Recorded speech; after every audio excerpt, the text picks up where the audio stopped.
नमस्कार दोस्तों, जय श्री कृष्ण, राधे राधे। आप सब लोग कैसे हो? हेलो फ्रेंड्स, आप सब लोग कैसे हो? मैं आशा करता हूँ कि आप लोग स्वस्थ होंगे, मस्त होंगे, मज़े में होंगे।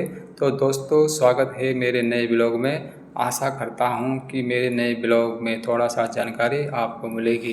तो दोस्तों, जैसे कि आप जानते हैं कि आज बाहर बारिश हो रखी है, तो मैं आपसे रिक्वेस्ट करता हूँ कि इस ठंडे मौसम में गर्मा गर्म चाय पियो और गर्मा गर्म पकौड़ी खाओ और इन्जॉय करो। तो दोस्तों, शुरू करते हैं आज के टॉपिक भगवान श्री कृष्ण पर आधारित। दोस्तों, कभी आपने इस बात पर गौर किया कि भगवान श्री कृष्ण ने अपने माता पिता वासुदेव और देवकी को कारागार से क्यों नहीं छुड़ाया? क्यों कारागार से मुक्त नहीं कराया? श्री कृष्ण के पास तो अनेक शक्तियाँ हैं, वहीं संसार के रचयिता है। वो चाहे तो कुछ भी कर सकते हैं, पर उन्होंने ऐसा नहीं करा क्योंकि सृष्टि की भी अपनी एक नियम है। वो सृष्टि के नियम को तोड़ना नहीं चाहते थे। दोस्तों, वासुदेव और देवकी जी की पिछले जन्मों का कर्म था जो उनको इस जन्म में भुगतना पड़ा। दोस्तों, अब मैं आपको वासुदेव और देवकी जी पर आधारित कहानी सुनाना चाहता हूँ। क्यों श्री कृष्ण जी ने वासुदेव और देवकी जी को कारागार से मुक्त नहीं कराया?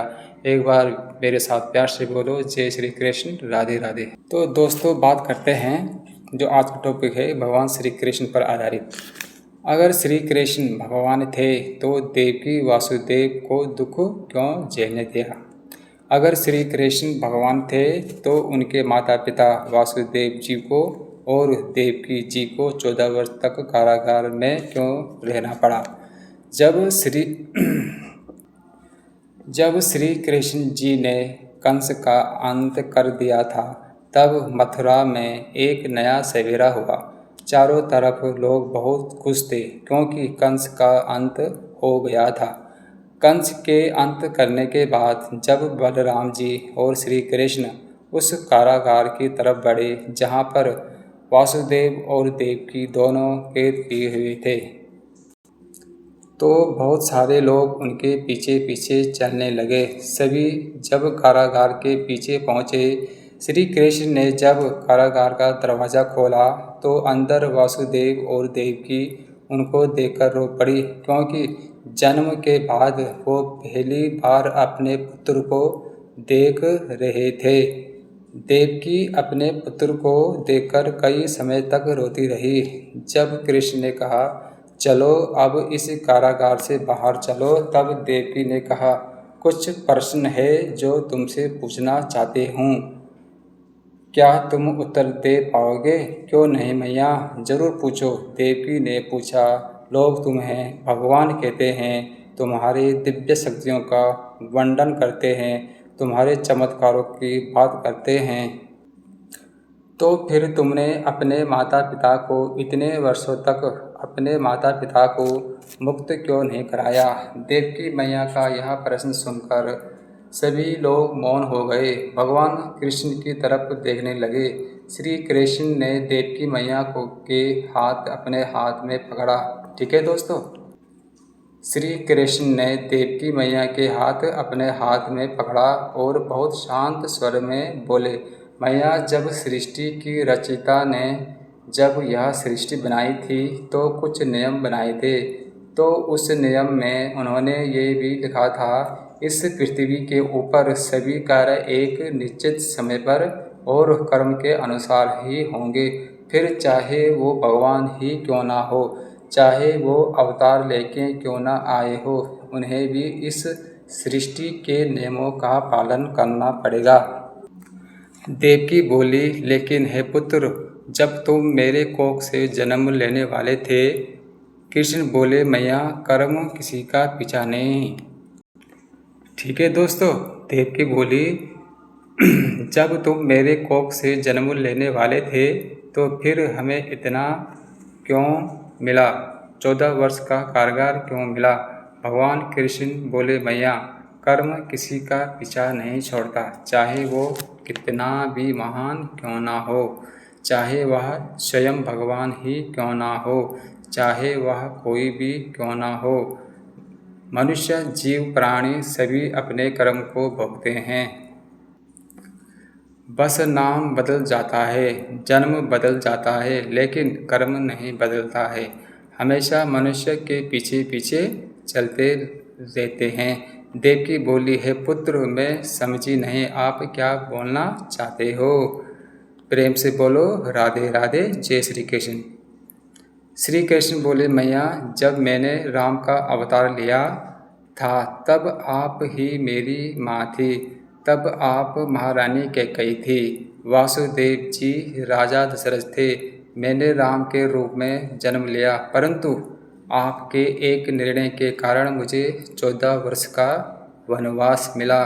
धर्म की स्थापना के लिए मैंने खुशी खुशी उस 14 वर्ष के वनवास को स्वीकार कर लिया।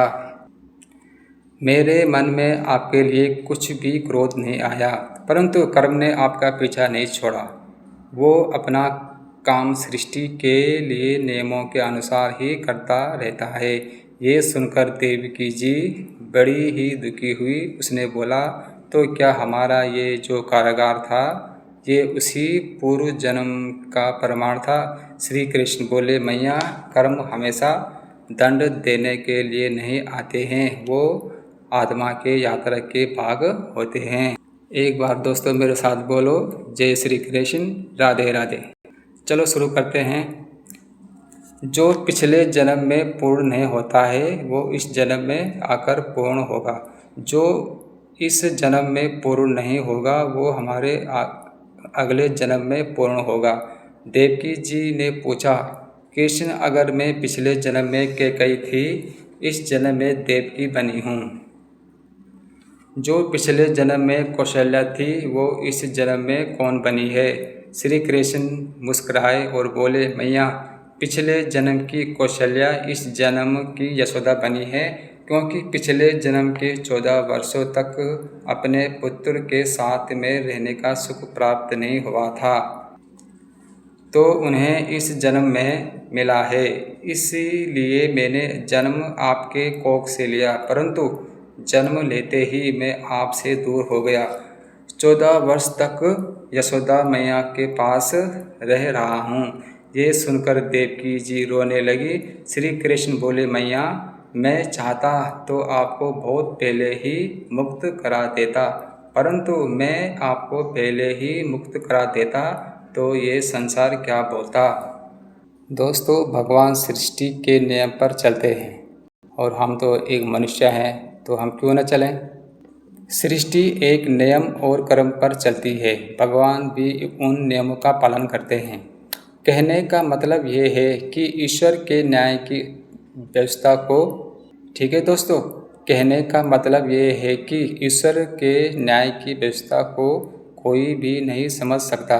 कई बार हम सोचते हैं कि हमारे कष्टों को भगवान तुरंत दूर कर देना चाहिए, हम जो मांगते हैं उन्हें तुरंत दे देना चाहिए, हमारी इच्छा को हाथों हाथ पूरा कर देना चाहिए, लेकिन ऐसा नहीं है।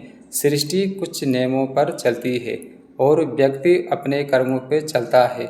हम जैसे जैसे कर्म करते जाएंगे वैसे वैसे हम, ठीक है दोस्तों, हम जैसे जैसे कर्म करते जाएंगे वैसा वैसा ही हमारा जीवन बनता जाएगा।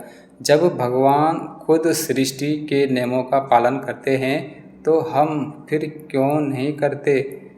तो फ्रेंड, प्रण कीजिए, हम अच्छे कर्म करेंगे, हमारा आने वाला जीवन अच्छा हो। इस सच्ची ऐतिहासिक कहानी से हमें क्या सीख मिली, प्लीज़ कमेंट्स में ज़रूर बताइए। जय श्री कृष्ण और राधे राधे। और आपको जल्द ही नए वीडियो में तुरंत मिलूँगा, तब तक के लिए नमस्कार।